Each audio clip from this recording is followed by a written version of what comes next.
사무엘하 15장. 그 뒤에 압살롬은 자기가 탈 수레와 말 여러匹을 마련하고 호위병도 50명이나 거느렸다. 그리고 압살롬은 아침마다 일찍 일어나서 성문으로 들어오는 길가에 서 있곤 하였다.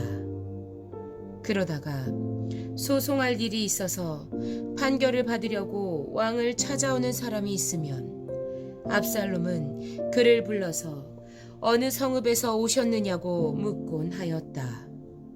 그 사람이 자기의 소속 지파를 밝히면 압살롬은 그에게 듣고 보니 다 옳고 정당한 말이지만 그 사정을 대신 말해줄 사람이 왕에게는 없소 하고 말하였다. 압살롬은 늘 이런 식으로 말하곤 하였다. 더욱이 압살롬은 이런 말도 하였다. 누가 나를 이 나라의 재판관으로 세워주기만 하면 누구든지 소송 문제가 있을 때 나를 찾아와서 판결을 받을 수가 있을 것이고 나는 그에게 공정한 판결을 내려줄 것이요. 또 누가 가까이 와서 엎드려서 절을 하려고 하면 그는 손을 내밀어서 그를 일으켜 세우고 그의 뺨에 입을 맞추곤 하였다. 압살롬은 왕에게 판결을 받으려고 오는 모든 이스라엘 사람에게 이런 식으로 하였다. 압살롬은 이렇게 하여 이스라엘 사람의 마음을 사로잡았다. 이렇게 4해가 지났을 때 압살롬이 왕에게 아뢰었다. 제가 주님께 서원한 것이 있으니 헤브론으로 내려가서 저의 서원을 이루게 하여 주십시오. 이 종이 시리아의 그술에 머물 때 주님께서 저를 다시 예루살렘으로 돌려보내 주기만 하시면 제가 헤브론으로 가서 주님께 예배를 드리겠다고 서원을 하였습니다. 왕이 그에게 평안히 다녀오라고 허락하니 압살롬은 곧바로 헤브론으로 내려갔다. 그러나 압살롬은 이스라엘의 모든 지파에게 첩자들을 보내서 나팔 소리가 나거든 압살롬이 헤브론에서 왕이 되었다 하고 외치라고 하였다. 그때 200명이 압살롬과 함께 예루살렘에서 헤브론으로 내려갔다. 그들은 손님으로 초청받은 것일 뿐이며 압살롬의 음모를 전혀 알지 못한 채로 그저 따라가기만 한 사람들이다. 압살롬은 또 사람을 보내어서 다윗의 참모이던 길로 사람 아히도벨을 그의 성읍인 길로에서 올라오라고 초청하였다. 아히도벨은 길로에서 정규적인 제사 일을 맡아보고 있었다. 이렇게 반란 세력이 점점 커지니 압살롬을 따르는 백성도 점점 더 많아졌다. 전령한 사람이 다윗에게 와서 보고하였다. 이스라엘 백성의 마음이 모두 압살롬에게로 기울어졌습니다. 그러자 다윗은 예루살렘에 있는 모든 신하에게 말하였다. 서둘러서 모두 여기에서 도망가자. 머뭇거리다가는 아무도 압살롬의 손에서 살아남지 못할 것이다. 어서 이곳을 떠나가자. 그가 곧 와서 우리를 따라잡으면 우리에게도 재앙을 입히고 그 도성에도 칼로 칠 것이다. 왕의 신하들이 왕에게 대답하였다. 모든 일은 임금님께서 결정하신 대로 하시기 바랍니다.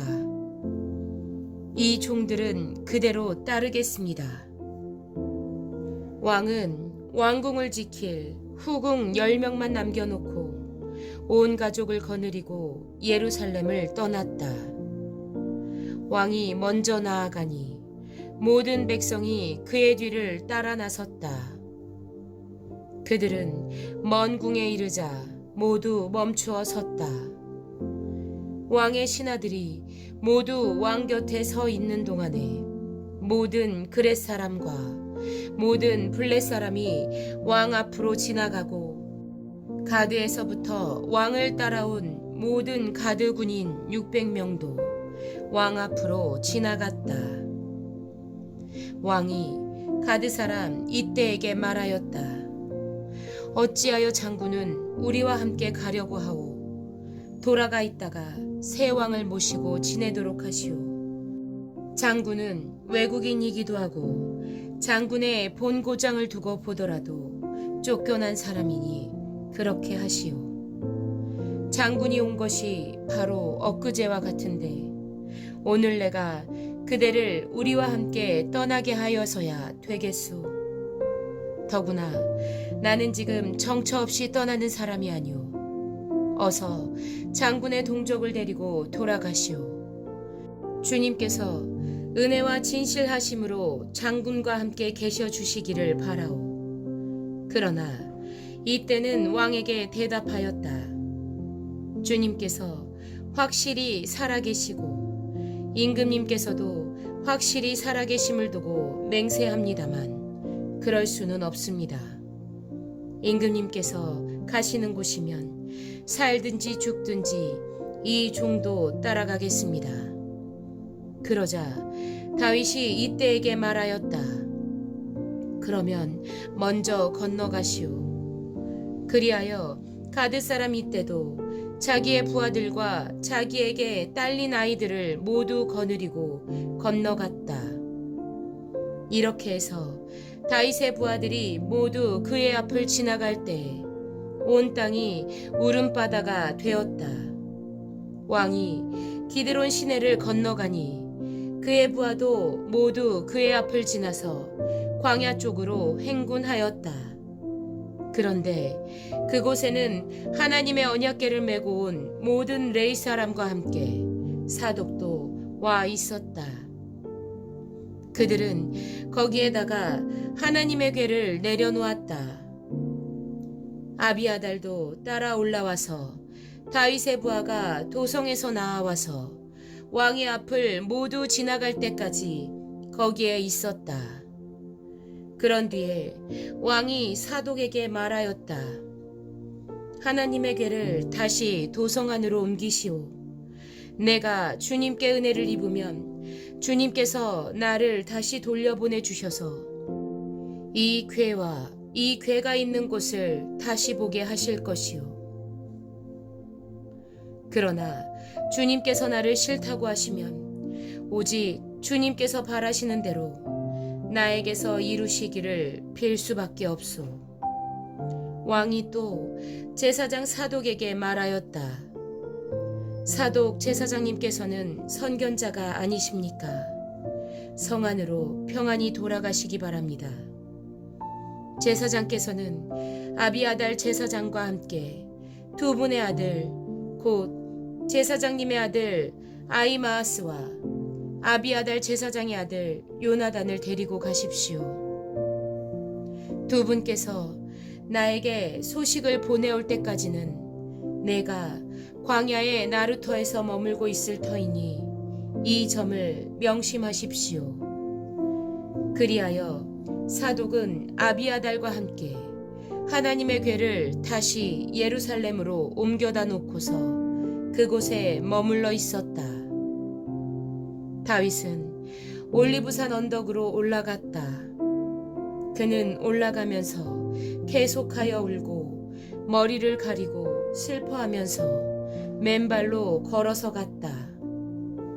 다윗과 함께 있는 백성들도 모두 머리를 가리고 울면서 언덕으로 올라갔다. 그때 누가 다윗에게 압살롬과 함께 반역한 사람들 가운데는 아히도벨도 끼어 있다는 말을 전하자 다윗이 기도하였다. 주님, 부디 아히도벨의 계획이 어리석은 것이 되게 하여 주십시오.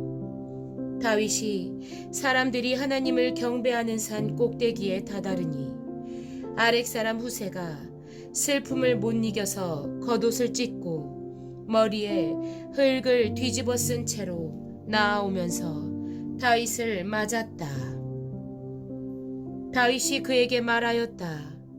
그대가 나와 함께 떠나면 그대는 나에게 짐만 될 것이오. 그러니 그대는 이제 성으로 돌아가서 압살롬을 만나거든 그를 임금님으로 받들고 이제부터는 새 임금의 종이 되겠다고 말하시오.